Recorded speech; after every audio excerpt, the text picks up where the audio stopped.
Welcome back to This, That, and the Other, where we talk about Detroit Lions and MSU sports once again. Obviously, as you guys know, there's been a lot of videos pertaining to other things like the Toronto Raptors and Jared Lorenzen. And I like to make videos. I like to cover all sports, but obviously want to keep a focus on Detroit sports. So I do apologize if you felt a little bit left out, but I thought that the Toronto Raptors was just something that kind of, that really stuck with me. So I know I've said that a bunch of times, but so today we're finally talking about a Detroit topic again. It feels good to talk about Detroit sports again. And today we're talking about the Detroit Lions. Haven't done a Lions video in a while either. It was one of my first videos, I think. I don't know, maybe in the middle, but then it's been the Pistons, and so anyways, the main topic of this video is just how the Lions have been getting really bad projections by Sports Illustrated and USA Today. Sports Illustrated predicted the Lions to go 4-12, and the USA Today predicted a 3-13 season for the Lions. And I'm going to tell you why I think they did that, but I'm also going to tell you why I think they're dead wrong. Ever since I've really started closely following the Lions, it doesn't matter how the Lions end up doing. The preseason predictions are always pretty low for them. I can't remember a season really where there was many people predicting them to have a great season, but I think 3-13 is just ridiculous. I mean, so far the low water mark for when Stafford's been quarterback was 4-12, and that was in 2012 when Jim Schwartz was had a bad year after a really good year, and they actually had a pretty good start to the season going 4-4, and then they lost all their remaining games, and there were a lot of close games in there. And the Lions just couldn't, they weren't ready to compete, or they just fell apart.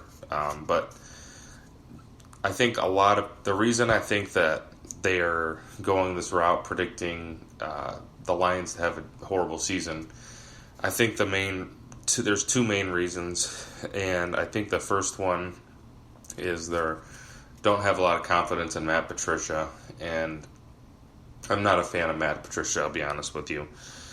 I just don't know if he's the right person for the job. He's a defensive head coach, and traditionally New England defensive, offensive coordinators haven't really worked out well in the NFL. That's just a fact. And Colin Cowherd has made a video about it. I thought it was pretty interesting, basically talking about how Bill Belichick is just kind of doesn't want to groom people to leave necessarily. I think he's just worried about his team, and that's it. And he's not much of a mentor for coaches, but I don't think, I was pretty on board when they first hired Patricia, but seeing how things have gone, it just seems like if he is going to have success, he's going to need a long time. Really have success, he's going to need a long time for it to happen. I'm talking like 4 or 5 years before we, really start seeing them be elite, and there's no guarantee there. I don't think Patricia's not a plug-and-play coach, I don't think. Jim Caldwell was kind of. I think Jim Caldwell was the kind of coach you could have him join any team, and as long as there was talent on their team, he'd have a good season. His entire coaching career reflected the talent around him. I think Patricia's kind of similar to Jim Schwartz. They're both Bill Belichick guys, kind of rough around the edges, and they have they're more. I think that they want to rebuild even when they don't have to rebuild. Is kind of my opinion on those kind of coaches, but I just don't. I can see why the national media doesn't have a lot of confidence in Matt Patricia, and it's hard to argue against it right now. His most notable win is beating the Patriots, which kind of makes sense that for him, because obviously that was the team he came from and spent so much time there. I'll be honest, I am sick of the Lions trying to be the next, for a while it was going to be the next Indianapolis Colts, and for the while, like with Peyton Manning, and for a while it was going to be the next New Orleans Saints, and now it looks like it's going to be the next New England with a mix of Seattle in there. So I just wish the Lions would kind of go in their own direction. I mean, you have a Patriot general manager and a Patriot head coach, and I feel like there's a lot of favoritism there. And looking back on it, I wish that Bob Quinn had maybe made a different decision there, but it doesn't mean I think that the Lions can't win with Patricia.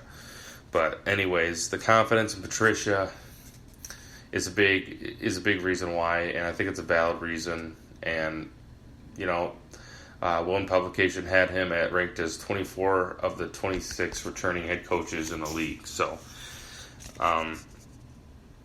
there is some, like I said, I can understand it on that end. I think another end, they're losing confidence in Matthew Stafford after a bad season, after seasons of being an MVP candidate for years. Stafford didn't even have a horrible season last year. It was the first year in his career where he played all 16 games. They didn't throw for at least 4,000 yards. And then I think his touchdown to interception was like 20 and 10. He did play injured in a lot of games, and seemed like he was coming around to having another, Pro Bowl caliber season until they traded away Golden Tate. So I think that's, there, like I said, there's same thing with the Matt Patricia thing. There's some validity there, but I think it's definitely overblown, and they're definitely omitting some major roster changes for the Lions this year. They upgraded the defense to where I think you look at that defense and you say they're pretty solid all around. Actually, they got pretty good linebackers now. They drafted Tavaye, which actually that's probably not a good example, but they got Jared Davis has been playing better. Their defensive line looks like it's going to be incredible this year. Their defensive backs look incredible this year.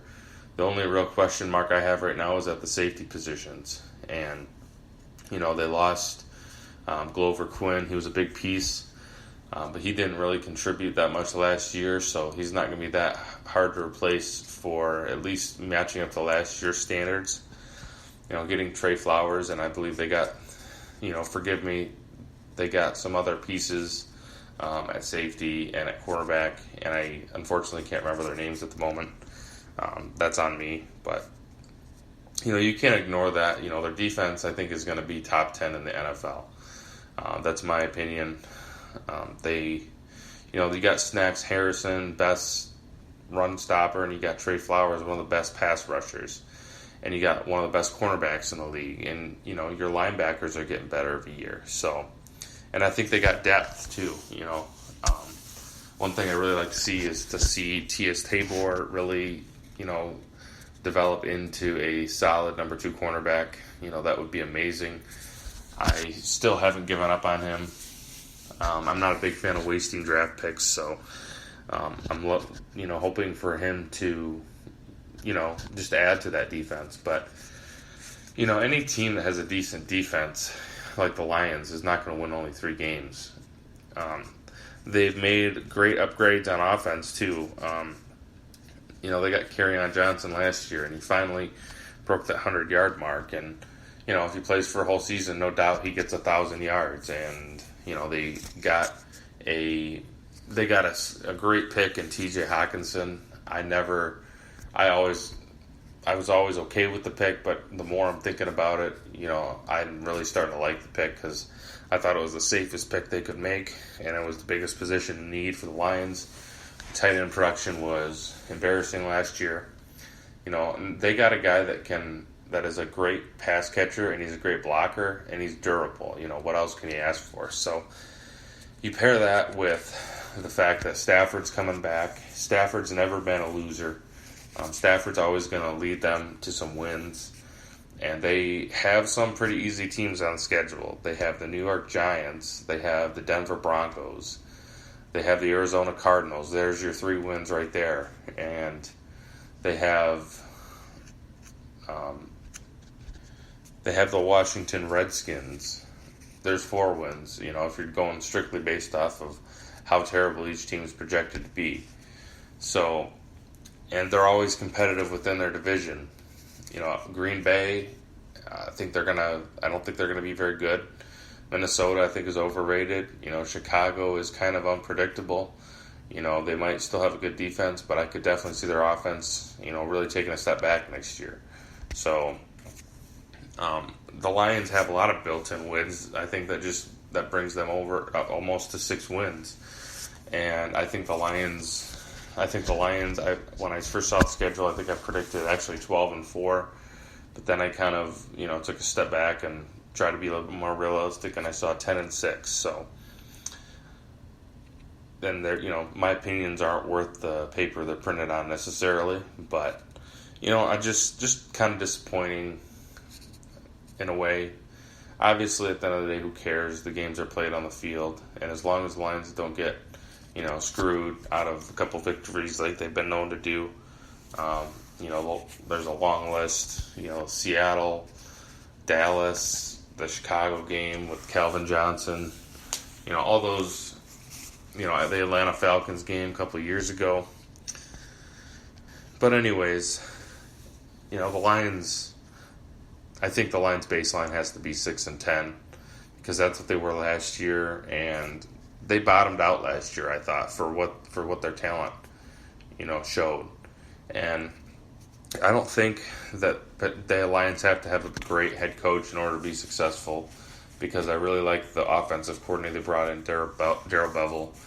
I like the idea to seeing the Lions be more of a run-first team. And to me, that's just when I think Stafford does his best, is when the Lions have a great running game. At least offensively. And then, defensively, I'm really not worried about the defense right now. Maybe they'll prove me wrong in a little bit. Maybe these guys won't have any chemistry or cohesiveness. But, right now, I think on paper, like I said, I think they're a top 10 defense in the NFL. And I think their offense is kind of a question mark. But, the offense has been the Lions' strong point for years. Stafford has gotten the Lions into the playoffs himself, basically, in the past. So, 3-13, man, I don't know how you come up with that. This isn't. Joey Harrington went 3-13. And Joey Harrington even had a 6-win season. So, and they had lesser parts around him, and they never really had a defense. So, realize I'm going down Raptor trails here, you guys, but.